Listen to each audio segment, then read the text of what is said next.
몇 해 전에 기독교 회관에서 한국교회 발전연구원의 제8차 연구 발표회가 있었습니다. 주제는 한국교회 잘못된 예배 용어 이것만은 고치자였습니다. 서울 장신대학교에서 예배학을 가르치는 김세광 교수가 발제를 했고 목회자 두 사람이 논찬을 했습니다. 김세광 교수는 60개의 용어에 대한 전문위원회 판정 결과를 사용 불가와 변경으로 소개했습니다. 사용 불가로 판정을 받은 용어를 보면은 무속이나 토속신앙, 그리고 불교 등의 사상이나 교리가 담겨져 있는 말들이 우선적으로 해당되었습니다. 예를 들어 볼까요? 어떤 단어 있을까요? 도로아미타불. 교회 안에서 도로아미타불입니다 이런 말 쓰지 말라는 거예요. 그 다음에 그 비슷한 게 공념불, 또 그 다음엔 도사, 넋두리, 일진이 어떻다, 운수가 어떻다, 그 다음에 터줏대감, 이런 용어들이 사용 불가 판정을 받은 용어들입니다. 하지만 우리가 괜찮다고 생각하는 용어들 중에도 사용 불가 판정을 받은 것들이 있습니다. 그 대표적인 예가 지금도 살아계신 하나님입니다. 괜찮은 것 같죠? 지금도 살아계신 하나님, 그거 뭐 어땠어? 그런데 지금도 살아계신 하나님이라는 표현은 언젠가는 살아있지 않을지도 모른다, 그런 추측을 낳기 때문에 사용 불가 판정을 받았습니다. 그 외에도 기도를 시작할 때에 성경 구절을 읽는 것도 사용 불가 판정을 받았습니다. 기도는 하나님을 향해서 아뢰는 말인데 하나님께서 사람을 향해 하신 말씀인 성경 구절을 다시 하나님께 돌려드린다는 것은 경우에 맞지 않다. 그래서 이것도 사용 불가 판정을 내렸습니다. 변경 판정을 받은 용어들을 보면은 하나님을 당신이라고 부르는 것이 먼저 지적되었습니다. 당신이란 말은 우리말 2인칭에서 많이 씁니다. 그런데 나하고 2인칭, 바로 이 사람하고 둘이 얘기할 때 당신 그러면 그 사람을 올리는 겁니까? 한번 해보자는 겁니까? 해보자는 거죠. 그죠? 당신 말이야 이러면 이거는 올리는 게 아니고 한번 해보자는 거예요. 그런데 만약에 내가 기도하면서 하나님께 당신 그러면은 그거는 높이는 게 아니고 해보자는 거라는 거예요. 그러면 이 당신이란 말이 높이는 경우가 언제냐? 그거는 3인칭 때, 여기 없는, 나하고 누구하고 얘기하는데 없는 제 3인칭을 당신이라 그러면 그건 높이는 거예요. 또 시 안에서 당신 그래도 높이는 거죠. 그러니까 2인칭의 당신은 아니고 3인칭 때라야 당신이 높여진다는 겁니다. 그런데 내가 하나님께 기도할 때 하나님이 3인칭이에요, 2인칭이에요? 2인칭이죠. 내가 지금 하나님 앞에 기도하는데, 하나님과의 교제 속에서 내가 기도하는데, 그러니까 하나님을 당신이라 그러면 안 된다. 그럼 뭐라고 변경해야 되냐? 하나님 아버지, 이런 단어로 변경해야 된다, 그렇게 얘기했습니다. 기도를 끝낼 때에 과거형으로 하는 것도 변경해야 된다. 그러니까 기도 드렸습니다, 기도했습니다, 이런 것도 안 된다는 거예요. 뭘로 변경했냐? 기도 드립니다, 기도합니다, 또 어른들이 많이 쓰는 기도하옵나이다, 이렇게 현재형으로 변경해야 된다, 그렇게 지적을 했습니다. 그 외에도요, 우리가 그냥 쉽게 하는 말 중에 준비 찬송 몇 장 하겠습니다. 준비 찬송이라 그러면 안 되고 예배 전 찬송을 하겠습니다, 그렇게 이야기를 해야 된다는 겁니다. 그런데 사실 이런 지적은 뭐 최근 몇 년 사이에 나온 건 아니에요. 벌써 오래됐습니다. 벌써 19년 전인 2000년에 교회에서 쓰는 말 바로 알고 쓰자라는 책이 예찬사에서 출판되었습니다. 그러니까 뭐 한 20년 전부터 이미 교회에서 쓰는 용어 틀린 거 고쳐 쓰자 하는 움직임이 있었다는 겁니다. 2004년에는 교회문화연구소 소장이신 이의용 장로께서 예수님의 조남으로 라는 제목의 책을 내셨습니다. 이 책도 잘못된 교회 용어를 지적한 책이었습니다. 이런 책들이 이미 오래전에 출판되었다는 사실은 교회 용어 중에 오래전부터 잘못 사용된 것이 많다는 걸 의미합니다. 그러므로 우리는 교회 안에서도 바른 용어 사용에 관심을 가져야 합니다. 그런데 교회에서 쓰는 말 바로 알고 바로 쓰자는 책 속에 풍물이 교회 집사님 한 분이 질문한 것이 기록되어 있습니다. 이런 질문이에요. 예수님께서 병자를 안수하여 치료하시고 물 위를 걸으시며 특별히 죽으셨다가 3일 만에 살아나셨는데 이것을 이적이라고 해야 합니까? 기적이라고 해야 합니까? 그렇지 않으면 표적이라고 해야 합니까? 여러분 생각은 어떠세요? 예수님이 물 위를 걸으셨어요. 예수님이 병자를 고치셨어요. 3일 만에 다시 살아나셨어요. 이게 이적이에요? 기적이에요? 표적이에요? 뭐라고 불러야 돼요? 좀 알쏭달쏭하죠? 좀 알쏭달쏭할 겁니다. 사실 제 서재에 꽂혀 있는 책 제목도 보면 통일되어 있지 않아요. 예를 들어보겠습니다. 분도 출판사에서 출판한 리처즈 박사의 책 제목은 예수의 기적입니다. 바이저 박사의 책 제목은 성경은 무엇을 기적이라 부르는가입니다. 이게 둘 다 기적이라는 용어를 사용했습니다. 반면에 콘콜디아사라고 하는 출판사에서 출판한 바클레이 박사의 책 제목은 예수의 치유 이적 해석입니다. 기적이라는 용어 대신에 이적이라는 용어를 사용했습니다. 대한기독교 서예에서 출판한 책들은 기적과 이적을 모두 사용했습니다. 풀러 박사의 책 제목은 이적입니다. 하지만 칼라스 박사의 책 제목은 공관복음서 기적의 의미입니다. 자, 이렇게 출판사마다 또는 출판사가 같아도 책에 따라서 이적이란 말도 기적이란 말도 쓰여졌습니다. 이러니 풍물이교회 집사님께서 그런 질문을 한 것은 당연한 일이라고 할 수 있습니다. 자, 그렇다면은 사전에는 이 단어들이 어떻게 구분되어 있을까요? 자, 먼저 기적이라는 단어를 보면은 사람으로서는 생각할 수 없는 아주 신기한 일, 사람으로서는 생각할 수 없는 아주 신기한 일을 기적이라고 한다고 설명해 놓았습니다. 그러면 이적은 뭐냐? 이적은 신의 힘으로 되는 불가사의한 일, 사람의 힘으로는 불가능한 일, 이렇게 설명되어 있습니다. 그리고 표적은 겉으로 드러난 가시적인 표시, 이렇게 되어 있어요. 그러니까 표적은 이적이나 기적과 조금 다르다는 걸 알 수 있어요. 사람이 하든 누가 하든 뭔가 이렇게 겉으로 드러난 표시를 표적이라 그런다면은 그건 뭐 이렇게 제외시켜도 될 것 같아요. 여러분, 강아지가 길 가다가 전봇대 만나면 어떻게 해요? 씩 싸고 가죠. 이게 내 영역이다 하고 표시해 둔 거잖아요. 그것도 일종의 강아지 입장에서는 이건 표식이죠.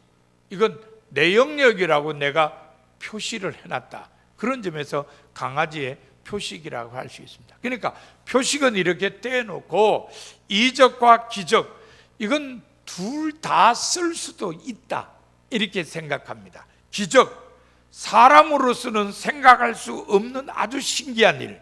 이적, 신의 힘으로 되는 불가사의한 일, 사람의 힘으로는 불가능한 일. 둘 다 쓸 수 있을 것 같습니다. 그러나 예수님과 관련해서는 어떤 단어가 더 적합할까요? 이적이라는 단어가 더 적합하겠죠. 그죠? 이거는 사람의 힘으로 될 수 없는, 이건 하나님의 힘으로만 될 수 있는 일, 이걸 우리가 이적이라고 한다면은 예수님이 하신 일도 이적이라는 단어를 쓰는 게 좀 적합하겠다는 생각을 듭니다. 실제로 우리나라 교회에서는 성도들이 기적이란 말을 더 많이 썼지만 신학자들, 특별히 신약성서 신학자들은 이적이란 말을 많이 사용해 왔습니다. 우리나라 사람들의 경우에 감리교 신학교의 총장을 역임한 김덕중 박사도 신약성서 신학자거든요. 그래서 이 사람의 쓴 책 중에 보면은 복음서의 이적 해석, 이런 책이 있습니다. 그는 예수님께서 하신 일들을 기적이라는 용어가 아니라 이적이라는 용어로 설명을 했습니다. 자, 그런데 예수님의 이적 이야기는 어느 복음서에 많이 들어있을까요? 복음서마다 다 들어있습니다. 마태복음에도 들어있고, 마가복음에도 들어있고, 누가복음에도 들어있고, 요한복음에도 들어있어요. 어느 복음서에 제일 많이 들어있을까? 마가복음입니다. 의외로. 사실 분량은 마가복음이 제일 짧아요. 그런데도 이적에 관한 기록은 마가복음에 많습니다. 구체적인 사건으로 기록된 것만 해도 18개입니다. 성서신학자 헌터에 의하면 마가복음 전체 구절이 661구절인데 그 중에 209절이 직접 또는 간접적으로 이적과 관련되어 있다고 합니다. 이거는 마가복음 전체 3분의 1에 해당하는 많은 분량입니다. 그렇다면 왜 마가복음 저자는 자기 복음서 전체의 3분의 1에 해당하는 분량을 이적 이야기로 채웠을까요? 여러분 생각에는 왜 그랬을까요? 마태복음 저자처럼 예수님의 산상수훈 같은 거 쫙 넣으면은 5장, 6장, 7장 이렇게 되는데 마가복음 저자는 그런 건 안 넣었어요. 아니 누가복음처럼 뭐 탕자의 비유라든지 뭐 어리석은 부자의 비유라든지 이런 거 넣으면은 한 장이 금방 지나갈 텐데 마가복음 저자는 또 그런 것도 넣지도 않았어요. 왜 마가복음 저자는 자기 복음서에 이적 이야기를 전체 복음서의 3분의 1이나 되는 분량으로 넣었을까?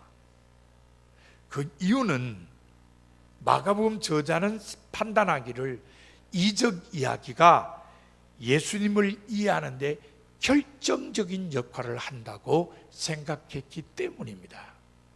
여러분 마가복음 1장 1절이 어떻게 시작되죠? 하나님의 아들 예수 그리스도의 복음의 시작이라. 예수 그리스도 바로 그분의 복음의 시작이라고 그랬는데 이것은 마가복음의 기록 목적이 예수님께서 하나님의 아들이시오 그리스도 곧 구원자이심을 알려주시는 것이라고 밝힌 선언입니다. 그런데 마가복음 저자가 볼 때는 예수님께서 하나님의 아들이시오 구원자시라는 것을 가장 잘 알려주는 것이 이적 사건이라는 거예요.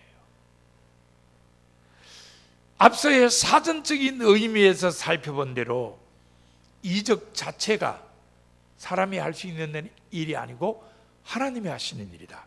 그러니까 이적 자체가 하나님의 능력으로 되는 일이니까 예수님이 이적을 행하셨다는 것은 예수님이 하나님의 능력으로 이 땅에 오셨다는 걸 의미하니까 예수님은 하나님의 아들이요 구원자라는 걸 알려준다는 겁니다.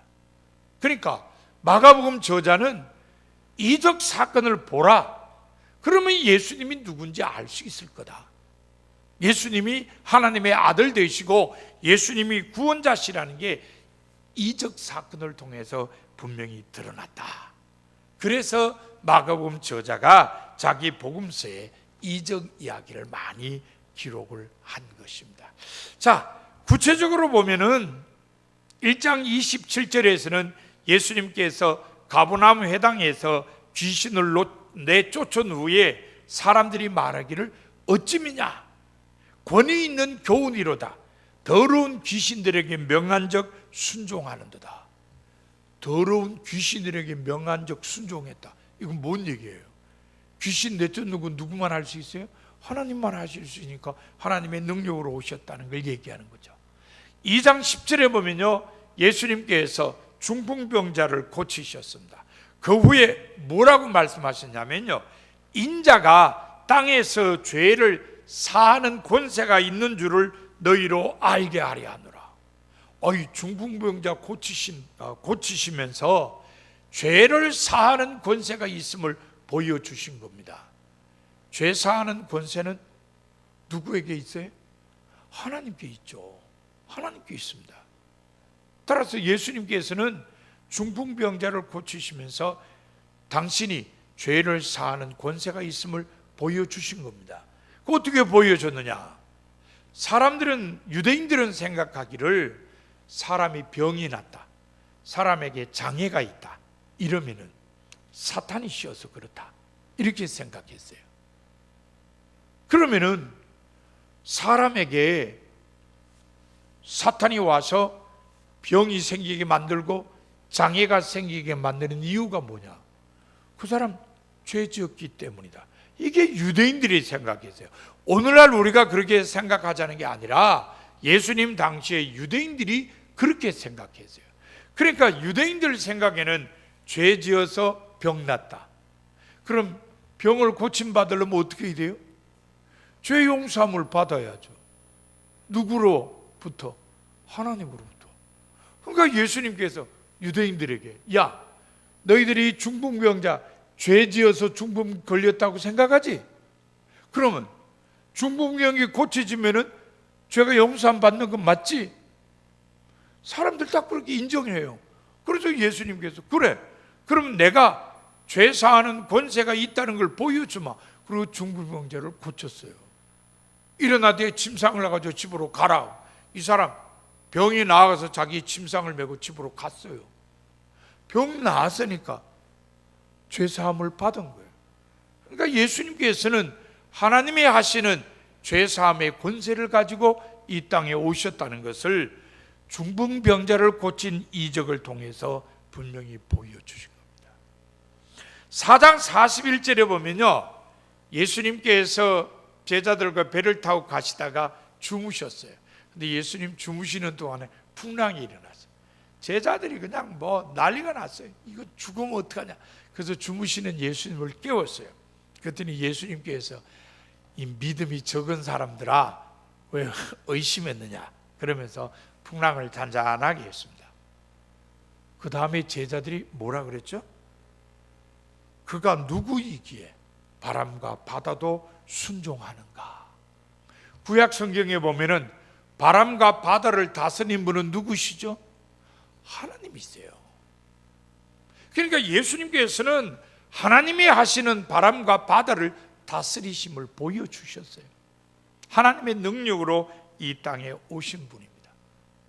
결국 예수님은 이런 이적을 통해서 예수님은 하나님의 능력으로 이 땅에 오신 하나님의 아들이요 구원자이시다, 이거를 알려주는 것입니다.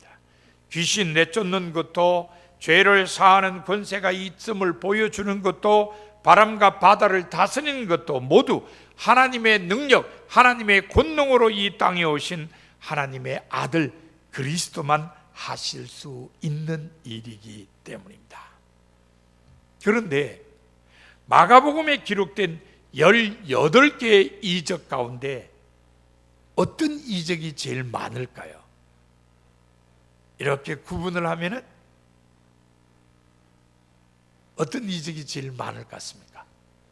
번호를 매겨볼까요? 1번, 풍랑을 잔잔하게 하는 이적. 2번째, 죽은 사람을 살리는 이적.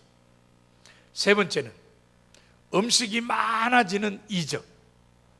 4번째는 병이나 장애를 고쳐주는 이적. 몇 번요? 정답은 4번입니다. 4번이에요. 18개 이적 중에 이 사람을 고쳐주는 것들은 한 13개 돼요. 물론 이 13개는 구체적인 사건에 대한 이야기고, 예를 들어 많은 병자가 치료됐다, 이거는 빼고 그것까지 합치면 훨씬 더 많습니다. 딱 어떤 구체적인 사람, 어떤 사람을 치료해 고쳐주었다, 그런 일만 13개가 된다는 것입니다. 그런데 이런 치유 이적 이야기가 많이 기록되어 있는 것도 예수님에 대한 이해와 연관이 되어 있습니다. 이적 자체가 예수님이 누구신지 알려주는 거지만, 그 가운데 특별히 치유 이적 이야기도 예수님이 누구신지를 분명히 알려주는 이야기라는 겁니다. 자, 여러분, 병자 고치고 장애인 고치고 귀신 들린 사람 고치고, 이걸 통해서 예수님의 어떤 모습이 드러나게 되었을까요? 여러분들이 성경 읽으시면서 병자 고치고 장애인 치료하고 귀신 내쫓고, 이런 이적을 통해서 예수님의 뭐가 드러날까요? 드러났을까요? 예수님의 쉽게 사랑, 인간에 대한 예수님의 사랑입니다. 인간의 고통과 연약함을 돌아보시고 해결해 주신 예수님의 사랑, 이게 드러나는 겁니다. 자, 이 점은 오늘 본문에도 아주 잘 나타납니다. 본문에 의하면 누가 열병으로 누워 있었어요? 시몬의 장모, 시몬 베드로의 장모가 열병으로 누워 있었습니다. 그 말을 예수님이 듣고 제자들과 함께 가셨습니다. 그리고 예수님이 그 여인의 손을 잡아 일으키셨습니다. 그러자 열병이 떠나갔습니다. 본문을 통해 우리가 알 수 있는 것은 예수님께서는 시몬의 장모가 열병으로 누워 있다는 말을 들으시고 그 여인에게 관심을 가지셨다는 겁니다. 그러셨기에 제자들과 함께 그 여인이 누워 있는 곳으로 가셨습니다. 시몬의 장모였기 때문이 아니라 고통받는 사람이었기 때문에 관심을 가지고 찾아가신 것입니다. 인간에게 있어서 가장 기본적인 사랑의 행동은 관심을 보이는 겁니다. 여러분도 옛날에 아마 그러셨을 거예요. 너무 마음에 드는 사람이 있으면 한 번 더 얼굴 보이려고. 여러분, 요즘 꼬마 애들 보세요.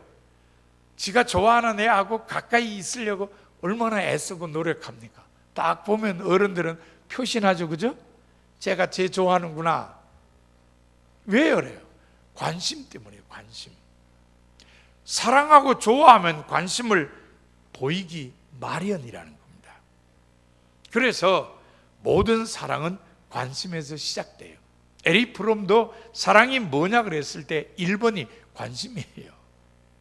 자, 예수님께서 시몬의 장모에 대한 말을 듣고 그 여인을 찾아가셨다는 것은 그 여인에 대한 관심이자 사랑인 것입니다.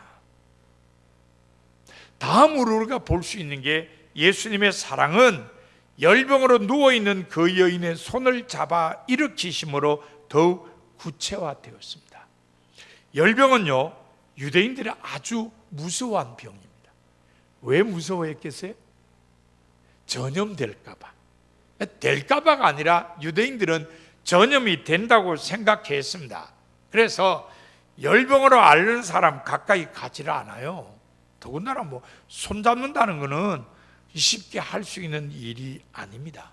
더군다나 시몬의 장모처럼 지금 누워있다, 그건 뭘 의미하죠? 병이 중하다는 거예요.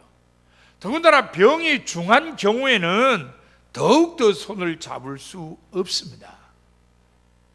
그러나 예수님께서는 그런 염려에 아랑곳하지 않고 열병으로 누워있는 여인의 손을 잡아 일으켰습니다. 이것은 고통받는 인간에 대한 예수님의 확실한 사랑의 표현입니다. 치유 이적이 있기 전에 먼저 사랑이 있었던 겁니다. 예수님이 고쳐주셔서 사랑하신 게 아니라 이미 그런 이적을 행하시기 전에 인간에 대한 사랑이 먼저 있었던 겁니다. 오늘 우리가 먼저 본받아야 할 게 이겁니다. 이적 전에 사랑이 있었다는 것. 이적을 일으키시기 전에 예수님은 먼저 사람을 사랑하셨다는 겁니다. 사랑하셨기 때문에 이적으로 고쳐주신 겁니다. 사랑하셨기 때문에 고통받는 사람에 대해서 관심을 가지고 다가가서 손을 잡아 주셨던 겁니다. 예수님이 이적 앞에 이렇게 사람에 대한 사랑이 있었다면 우리도 예수 그리스도의 제자로서 이런 모습을 배워야 합니다. 이웃을 먼저 사랑해야 된다는 겁니다. 유감스럽게도 현대인들은 이웃에 대해 무관심합니다. 그러니 탈북자 모자가 세상을 떠났는데도 모르고 있었잖아요. 언제부터인지 모르지만 교회 안에서조차 이러한 풍조가 나타나고 있습니다. 같은 교회에서 함께 주님을 섬기면서도 서로에 대해 관심을 갖지 않습니다. 너는 너고 나는 납니다. 극복해야 할 우리의 모습입니다. 예수님이 먼저 사람을 사랑하셨습니다. 따라서 우리도 먼저 이웃을 사랑하는 것이 마땅합니다. 그게 예수 그리스도의 제자가 갖춰야 될 모습입니다. 자, 우리는 오늘 본문에서 예수님과 더불어 또한 사람에 대해서 관심을 가져야 합니다. 바로 열병에서 고침받은 여인인 시몬의 장모입니다. 자, 본문을 보세요. 예수님에 의해 고침받은 시몬의 장모는 병에서 나음을 얻은 다음에 뭘 했어요? 수종 들었습니다. 수종든이라고 번역된 히라보는 디에코네이입니다. 디에코네이. 이 단어는 다양하게 번역이 돼요. 몇 군데 예를 들어 보겠습니다. 사도행전 19장 22절에는 돕는다로 번역되었습니다. 마태복음 27장 55절에는 섬긴다로 번역되었습니다. 베드로전서 4장 11절에는 봉사한다로 번역되었습니다. 이걸 종합하면 무슨 뜻일까요? 다른 사람을 위해서 수고한다는 거죠. 나를 위해서 수고하는 게 아니라 다른 사람을 위해서 수고한다, 그런 뜻입니다. 그래서 세번역 성경에는 시중을 들었다 이렇게 표현했어요. 시중을 들었다. 시몬의 장모가 예수님과 제자들에게 시중을 들었다는 사실을 통해 우리가 알 수 있는 것은 시몬의 장모는 열병에서 고침받은 감격과 감사로 인해 구체적인 봉사를 했다는 것입니다.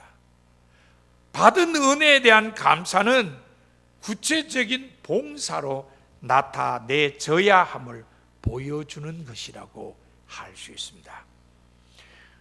그런데 우리가 주의해서 보아야 될 게 하나 있어요. 오늘 본문에 보면은 베드로의 장모가 누구에게 수종 들었어요? 아니요, 본문에 나타난 단어대로 하면 그들에게 복수를 썼어요. 만약에 단수를 써서 그에게 그랬다면 누구에게 시중 들었을까요? 예수님이죠. 예수님이 자기 병을 고쳐주셨으니까 당연히 예수님께 시중 들었겠죠. 그런데 그가 아니고 그들이에요. 그러면은 예수님 플러스 누구예요? 제자들이죠. 그러니까 시몬의 장모는 예수님뿐만 아니라 제자들에게도 시중을 들었다는 겁니다. 주님뿐만 아니라 주님 주변 사람들에게도 봉사했다는 겁니다. 치유 이적이 있고 난 다음에 봉사가 뒤따랐다는 것입니다. 우리는 이 여인의 봉사를 본받아야 됩니다. 사실 우리는 주님을 섬기는 사람들입니다. 그래서 예배도 하고 찬송도 하고 기도도 합니다. 그러나 우리는 동시에 이웃도 섬겨야 합니다. 그것이 예수님의 은혜를 받은 사람들이 해야 할 일입니다. 우리 모두는 주님의 은혜 속에 삽니다. 그렇다면 우리도 당연히 이웃을 위해 봉사해야 한다는 겁니다. 그런데 유감스럽게도 현대인들은 이기주의에 사로잡혀 삽니다. 자기밖에 모릅니다. 언제부터인지 모르지만 교회 안에서조차 이러한 풍조가 나타나고 있습니다. 같은 교회에서 함께 주님을 섬기면서도 내가 희생을 해야 되는 사람과는 잘 어울리려고 하지 않습니다. 나에게 조금이라도 유익이 되는 사람하고만 어울리려고 합니다. 극복해야 할 우리의 모습입니다. 우리는 예수 그리스도의 제자입니다. 예수님의 은혜를 입은 사람들이에요. 그렇다면 시몬의 장모처럼 예수님의 은혜를 힘입고 난 다음에는 봉사를 해야 됩니다. 그런데 우리가 이거를 잘 못하고 있다는 겁니다. 자, 오늘 우리는 본문을 통해서 예수님의 사랑과 시몬 장모의 봉사를 보았습니다. 그런데 이게 치유 이적의 앞과 뒤에 전후에 나타난 모습입니다. 이것의 의미는 이웃에게 무관심한 채 이기주의로 살아가는 우리에 대한 질타라고 할 수 있습니다. 우리는 늘 이적만 바랍니다. 하나님의 은혜만 바랍니다. 하나님의 능력만 바랍니다. 하나님의 역사만 바랍니다. 그런데 하나님의 능력에 함께하는 이적 전에는 사랑이 있고 이적 후에는 봉사가 있다는 겁니다. 이 점에서 19세기 성각자였던 도스토예프스키는 가라마조프가의 형제들이라는 소설을 통해 우리에게 귀한 깨우침을 주었습니다. 이 소설 속에 보면은 그루센타라는 여인이 등장합니다. 이 여인이 가라마조프가의 셋째 아들 알렉세이에게 우화 하나를 들려줍니다. 이솝 우화 같은 그런 우화입니다. 그루센트는 이 우화를 들려주면서 이 우화가 자기가 어렸을 때 자기 집에서 일을 하던 마트리오나에게서 들은 것이라고 설명을 해줍니다. 그러니까 이게 옛날에 우리 집에서 일한 마트리오나에게 들은 우화인데 정말 좋은 우화라서 내가 너에게 들려준다 그러면서 이야기를 했습니다. 그루센카가 들려준 우화의 내용은 이렇습니다. 옛날 옛적에 참 못되고 못된 아줌마 한 사람이 살았습니다. 오래 살다가 죽었습니다. 죽고 나니 그 아줌마는 그동안에 착한 일을 한 게 하나도 생각나지 않았습니다. 그래서 악마들이 아줌마를 붙잡아서 불바다 속에 던져 넣었습니다. 아줌마는 고통 속에 살게 됩니다. 근데 그 모습을 지켜보던 아줌마의 수호 천사가 가만히 생각해 봅니다. 내가 하나님께 말씀을 드릴 만한 착한 일이 혹시 저 아줌마한테 없었을까? 그러면서 뭐 필름 돌아가듯이 아줌마의 어렸을 때부터 이제 죽을 때까지 쫙 둘러봅니다. 그런데 한 장면이 딱 떠오르는 거예요. 뭐냐 하면은 저 못된 아줌마가 어느 날 텃밭에서 파를 뽑고 있는데 거지 여인이 지나갔어요. 그 거지 여인에게 파 하나를 뽑아서 줬다는 거예요. 그게 이 수호 천사의 머리에 딱 떠올랐어요. 됐다. 그리고 하나님께 말씀을 드렸어요. 하나님, 저 아줌마가 착한 일을 한 게 하나 있습니다. 파 뽑아가지고 거지 여인에게 주었습니다. 그랬더니 하나님께서 수호천사에게 이렇게 말했어요. 너는 그 팔을 들고 가서 불바다 속에 그녀에게 내밀어 가지고 그녀가 그 팔을 붙잡고 올라오도록 해라. 그렇게 얘기를 했습니다. 만약에 그녀가 그 팔을 붙들고 불바다를 빠져나올 수 있다면 나그네로 가도 좋다. 하지만 그녀가 파 붙잡고 올라오다가 파가 끊어져 떨어지면 그럼 뭐 할 수 없다. 지금 있는 그곳에 남겨두어라. 이렇게 얘기를 했습니다. 수호천사는 그 아줌마에게 달려갔습니다. 그리고 팔을 딱 내밀었습니다. 아줌마, 어서 이 파 붙잡고 올라와요. 그랬어요. 이 아줌마가 얼마나 고통스러웠던지 팔을 보는 순간에 그냥 눈이 띄어져 가지고 그 팔을 붙잡았습니다. 그리고 조심스럽게 당겨 올라오고 있습니다. 천사는 천사대로 그 팔을 당깁니다. 아주머니는 아주머니 데리고 팔을 잡고 올라오고 천사는 천사대로 끌어옵니다. 어휴, 불바다에 있던 존재들이요, 아줌마가 파 붙잡고 올라가니까 전부 달려듭니다.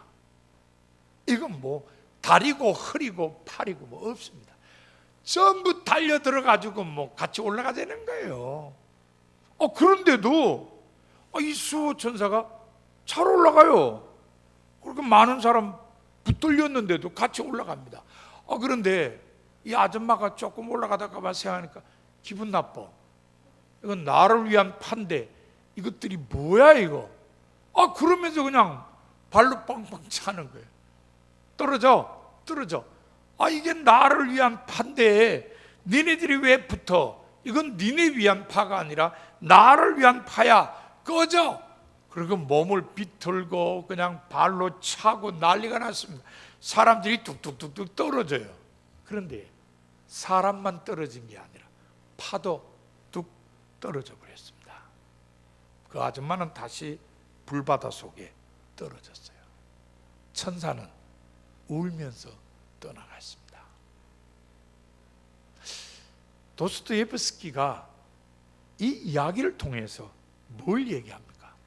소설 속에는 그루센카라는 여인이 아이고 이게 나야 이렇게 생각을 합니다. 그러나 이 그루센카 아줌마가 자기라고 생각했지만 그러나 도스토옙스키는 그렇게 생각 안 해요. 그 아줌마, 또 그 아줌마를 자기라고 생각하는 그루센카, 그게 바로 현대인이다 그거예요. 아니 같이 올라가면 어땠어? 천사가 뭐 안 된다고 말을 안 하는데 지가 왜 안 된다 그래? 같이 낙원으로 올라가면 좀 좋아요. 그런데 그 우화 속의 아줌마처럼 현대인들도 똑같다는 거예요. 극단적인 이기주의로 삶을 살아간다는 거예요. 그러니까 도스토옙스키는 자기 소설을 읽는 독자들을 질타하는 거예요. 그걸 읽는 사람에게 니네도 이 사람은 똑같은 인간들 아니야? 이렇게 질타를 하고 있는 겁니다. 사랑하는 성도 여러분, 여러분의 삶의 모습은 어떻습니까? 아직도 이웃에 대한 무관심과 이기주의에서 벗어나지 못한 모습은 아닙니까? 하나님께서는 오늘 여러분에게 이웃에 대한 무관심과 이기주의에서 벗어나서 이웃을 향한 사랑과 봉사로 살라고 요청합니다. 이적 전후에는 사랑과 봉사가 있었습니다. 여러분 모두 하나님의 이 요청에 아멘으로 응답하셔서 이웃을 향한 사랑과 봉사로 사는 성도가 다 되시기를 바랍니다.